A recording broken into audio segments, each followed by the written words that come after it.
နောက်ထပ်မှတ်သားထားတဲ့ရေးသားပုံတစ်မျိုးကတော့ xacro ဆိုကောင်းမယ် xacro ဆိုတကယ်တော့ဒါ XML text လေ XML ကို macro နဲ့ရေးလို့ရတယ်အတူချုပ်ပြီးတော့เนาะအဲ့တော့ဒီကောင် file ကိုကြည့်ပါအောင်အရှိကြီးပဲအဲ့တော့ xacro နဲ့ရေးတယ်เนาะ xacro ကဒီကောင်ပဲအဲ့တော့ဒီကောင်ကြတော့ clean code ဖြစ်သွားတာပေါ့เนาะရေးတာရှင်းတယ်ပြီးတဲ့ခါကျတော့ file တစ်ခုနဲ့တစ်ခုဆက်ပြီးတော့လည်းရေးလို့ရတယ်အချိန်ချင်းအလေးလေးထပ်ပြီးရေးစရာမလိုတူသွားတာပေါ့เนาะချုပ်ပြီးရေးတာပေါ့ XML ရဲ့ macro ရင်းနှီးကိုဒီမှာ ROS မှာ xacro လို့ခေါ်လိုက်တာတကယ်တော့ဒီ URDF model ကိုကျွန်တော်တို့ simulation တွေတကယ် report တွေနဲ့ run တဲ့အခါမှာ parameter server ကိုတင်ပြီးတော့ run ပေးရတယ်အဲ့လို run တဲ့အချိန်မှာ URDF ကိုပဲသူကခွင့်ပြုတာပါ xacro ကိုခွင့်မပြုဒါပေမဲ့ xacro ကိုကျွန်တော်တို့က URDF ပြန်ပြီးတော့ပြောင်းပေးရတယ်ပြောင်းပြီးမှပဲ parameter တင်ရတာပါဥပမာဆိုပါစို့ကျွန်တော်တို့က package ထဲမှာ cd URDF ပေါ့နော်အဲ့တော့ဒီမှာဆိုရင်0 macro URDF xacro ဆိုတဲ့ file လေးရှိပါတယ်သူကိုကျွန်တော်တို့က URDF ပြန်ပြောင်းခြင်းဆိုပြောင်းလို့ရတယ် xacro format ကမှန်မယ်ဆိုရင်ပေါ့နော်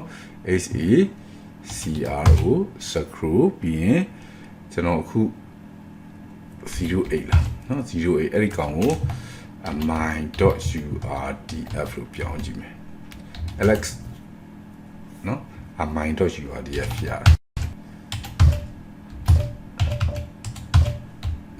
အဲ့ my.urdf ရလာတာပေါ့နော် my.urdf ဒါ xacro file ကို urdf အနေနဲ့ပြန်ပြီးတော့ချဲ့လိုက်တာပေါ့နော်ဒီမှာသူ့မှာ instruction တော့ပါဒါတွေပြင်လို့မရဘူးလေနော်ပြင်လို့ရှိရင်မှားသွားရင်သုံးလို့မရအောင်တကယ်တော့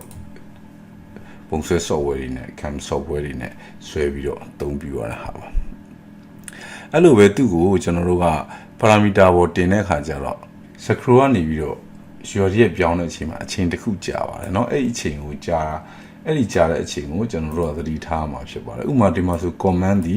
เนาะ parameter တော့ parameter ပဲ parameter name ဒီ robot description parameter ရဲ့key ဒီ robot description value ဒီဘာလဲဆိုတော့ဒီ URDF file ကြီးပဲဒါပေမဲ့ URDF ကိုတိုက်ရိုက်သွားလို့မရအောင်သူက peer to URDF xacro သုံးထားတာဖြစ်တဲ့အတွက်ကြောင့် xacro command နဲ့ပြန်ပြီးတော့သူက extract ပြန်လုပ်ပေးရမှာပေါ့เนาะဒါမျိုးတော့ရင်လည်း queue ဆက်ရမယ်ဘာဖြစ်လို့လဲဆိုတော့ URDF ကို generate ပြန်လုပ်ဖို့အချိန်နည်းနည်းကြာတတ်လို့ပါเนาะနည်းနည်းပူစောင့်အောင်ပါပေါ့ကုတ်ကတော့ clean ဖြစ်တာပေါ့เนาะ robot model က xacro လေးနဲ့ရှင်းရှင်းလင်းလင်းရေးထားတာပေါ့เนาะဒါတွေကတော့တကယ် robot ဒီကိုကြည့်တဲ့အခါကျရင်ဒီ xacro file တွေ URDF file တွေတွေ့လိမ့်မယ်အဓိကပြဒီ xacro URDF ကိုလေ့လာပြီးတော့ဘာတွေရေးထားတာလဲဆိုတော့လေ့လာတင်တာပေါ့เนาะသူရဲ့ရင်းနှီးရတော့အများကြီးပဲ constant ကိစ္စတွေရှိတယ် constant ဆိုတော့เนาะတက်တလဲလဲသုံးတဲ့တန်ဖိုးတွေပြီးတော့တင်ချာနဲ့ပတ်သက်တဲ့ကောင်တွေပေါ့နော်ပြီးတော့ macro တွေဒါမျိုးရှိပါတယ်ဒါကတော့ဒါ launch file တွေရဲ့ကောင်ပါနော် URDF ရဲ့ကောင်မဟုတ်ဘူး URDF ရဲ့ကောင်ဆိုရင်တော့ဥပမာ constant ပေါ့နော် constant ဆိုရင်ဒါကျွန်တော်တို့ဒီမှာတန်ဖိုးတွေကျွန်တော်တို့ပေးထားတဲ့ geometry ရဲ့ cylinder ရဲ့ size ပေါ့အဲ့လိုမပေးချင်မင်းနဲ့ကျွန်တော်တို့က radius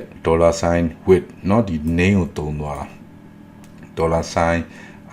curly bracket တွေမှာ body length ဆိုအဲ့တော့ parameter တန်ဖိုးပြင်ရင်ဒီမှာပြင်လိုက်ရုံပဲပေါ့လွယ်တာပေါ့နော်ကိုကတော့ clean ဖြစ်သွားတယ် performance လေးကတော့နည်းနည်းလေးကြာသွားပါလိမ့်မယ်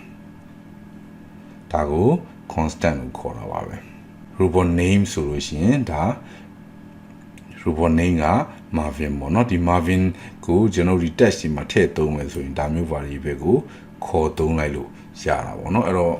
ခဏထပ်ခါရေးစရာမလိုတော့ဘူးပေါ့နော်အပြီးတော့တင်ချာဆိုင်ရဖော်ပြချက်တွေလည်းသုံးလို့ရပါတယ်ဒီမှာဆိုလို့ရှိရင် radius က wheel diameter ကို2နဲ့စားတယ် length က 0.5 တော့ဒီမှာပေါင်းနှုန်းမြောက်စားတွေလောက်ထားပါတယ်အဲ့လိုသုံးလို့ရတယ်နောက်ထပ်တလဲသုံးမဲ့ကောင်းတယ်เนาะဒီမှာ default origin ဆိုရင်ဒါဆိုရင်ဒီမှာထပ်တလဲပြန်သုံးလို့ရအောင်ရေးလို့ရပါတယ်เนาะအဲ့တော့ဒီကောင်တွေကတော့ solid work ကနေဆွဲထုတ်မယ်ဆိုရင်တော့